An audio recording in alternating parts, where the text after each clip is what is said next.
તો કેમ છો મિત્રો, જય માતાજી જય દ્વારકાધીશ। તો અત્યારે આપણે જવાના છે બાપુની મઢીએ। તો પહેલાં આપણે જાય એમડીને બોલાવવા અને એમડી સાથે અમે ત્યાં આજ પૂનમનો દિવસ છે એટલે ત્યાં ભજનનો પ્રોગ્રામ ને એવું બધું રાખેલું હોય છે, પ્રસાદી પણ રાખેલી હોય છે। તો ત્યાં અમે જવાના છે। અત્યારે હું અને એમડી બંને જવાના છે। તો હું એમડીને બોલાવલો। એમડી ચાલ।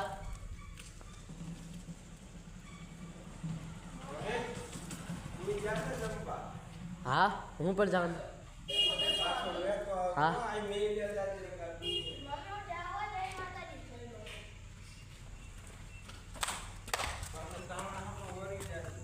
तो एमडी પણ આવી ગયો છે અને મિત્રો ચાલો આપણે ઇંતજાર કરી આવશે।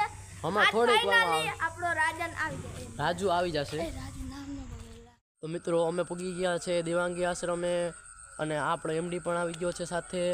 હવે એમડી નામ મિત્રો બહુ સારું નથી લાગતું, કેમ કે એમડી પછી આનું નામ પણ પડી શકે છે, એટલે આપણે આનું જે સાચું નામ છે તે જ બોલાવીએ, માનવ। આ તો આજથી આપણા ચેનલમાં આને આપણે માનવ જ બોલાવવાના છે।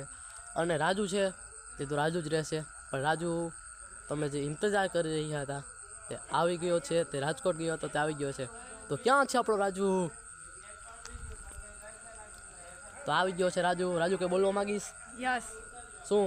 હું ગયો તો રાજકોટ અને આજથી હું આ ચેનલમાં જોડાઈ ગયો, તો આ ચેનલને લાઈક શેર અને સબસ્ક્રાઇબ કરી દેજો। તો રાજુએ કીધું તમે લાઈક શેર અને કોમેન્ટને સબસ્ક્રાઈબ કરજો। કોમેન્ટ બોલતા બિચારો ભૂલી ગયો હતો, હજી કાચો પડા ને અમારે જેમ હજી પ્રો ખેલાડી નથી થઈ ગયા, એમડી પ્રો ખેલાડી છે, સોરી માનવ, આપણે આજથી માનવ કહેવાનું છે એટલે। અને આ છે આપણો દેવાંગી આશ્રમ। તો ચાલો મિત્રો જઈએ દેવાંગી આશ્રમમાં।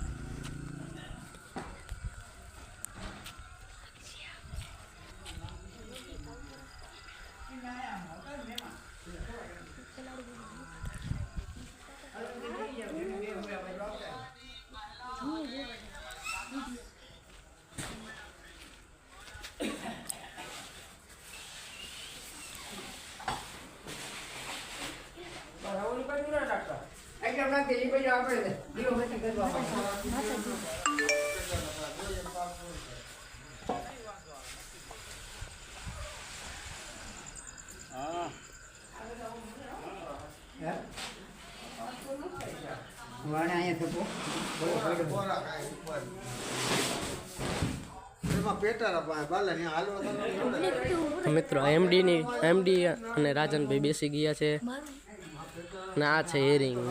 હેલો મિત્રો, તમને જેમ દેખાડો એમ બધું અંદર ગૌશાળાની સુવિધા અને બધી સુવિધા છે।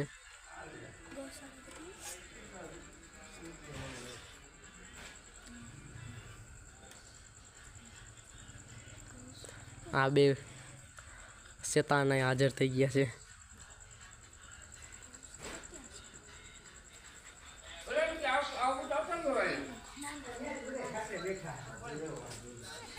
તો મિત્રો તો હવે સીધી પ્રસાદી ટાણે તમારે હવે પ્રસાદીમાં સીધા મળી જાય।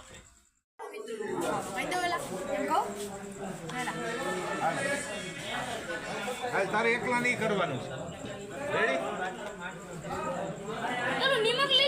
વાહ બધા એના ફોટા પાડીને હરખાય સારું થયું।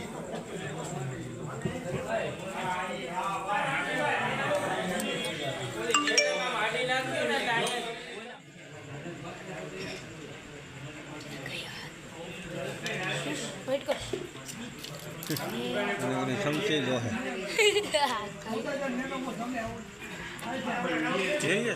મિત્રો તમે જોઈ શકો છો કે અહીંની આ પ્રસાદી કેવી છે।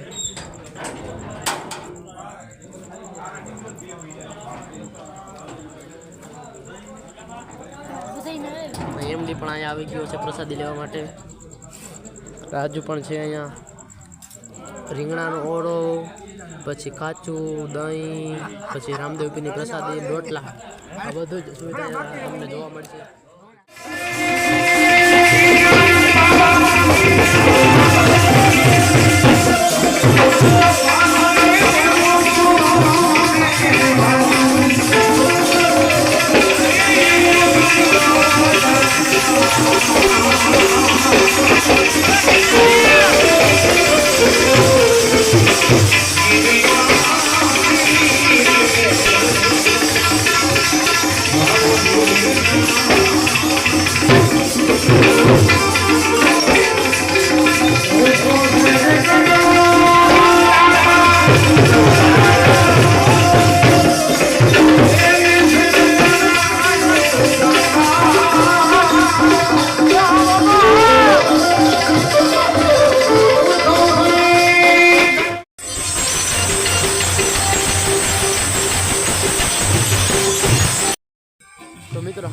આવ્યા છે 11:30 ને અટાણે આપણે ડાયરો પૂરો કરીને હવે સીધા જવાના છે ઘરે. જો આ વિડીયો તમને મજા આવી આ વિડીયોમાં તો આ વિડીયોમાં લાઈક કોમેન્ટ અને સબસ્ક્રાઈબ કરી દેજો. તો ચાલીએ મિત્રો, મળીએ બીજા વિડીયોમાં.